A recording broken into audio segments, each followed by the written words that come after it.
feel the kind of upheavals that the country saw all through the late 80s and all the way up to the late 90s, I mean, who do you think is responsible for this entire thing? Because, a lot of people place the blame on the kind of minority appeasement that people talk about, especially the Shabano case, if you might recall. I mean, the fact that they never did anything on that. And then they went ahead and opened the lock. So where do we sort of, because the entire country would like to know where a senior person like you would actually place the responsibility or the blame?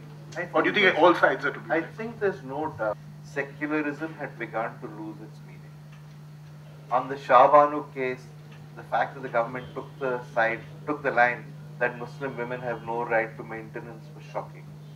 On the Satanic Verses case, the way in which they agreed to ban the book, it was just surrender after surrender to Muslim fundamentalism. It created a sense among Hindus that they were a minority in their own country, that the government was playing vote bank politics to appease the Muslims. That anger and the sense that anger over corruption, and a sense that the BJP was not corrupt, it was a party that should be given a chance, more than Ayodhya led to the rise of BJP. Ayodhya was a localized issue. I don't think Ayodhya had any resonance in the south, in Maharashtra. But in large parts of North India, I mean, even my own city, I remember.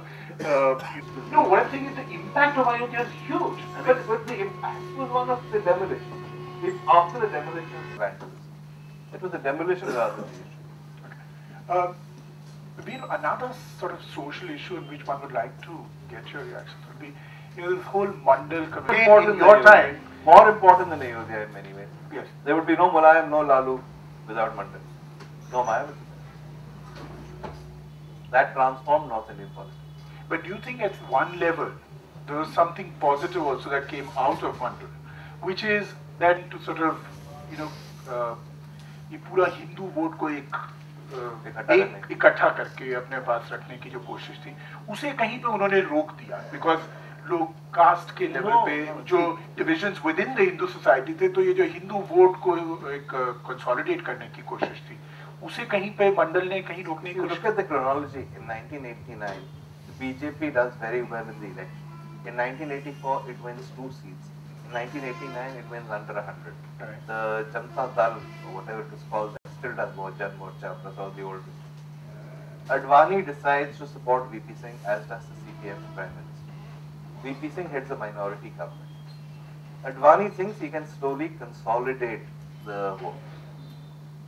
What happens?